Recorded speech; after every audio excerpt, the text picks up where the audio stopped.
Good day, Xpander. Today, I'm going to show you on how to troubleshoot a fog light that won't turn off. First, it is due to moisture coming from your driver's side air vent.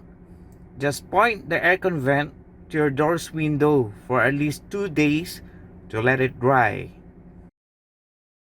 Second, try to remove the negative or positive terminal of your battery for at least 5 minutes. And third, your fog light switch needs to be replaced. Dalhin na lang po sa kasa, meron pa namang warranty. So, that's the way on how to troubleshoot a fog light that won't turn off.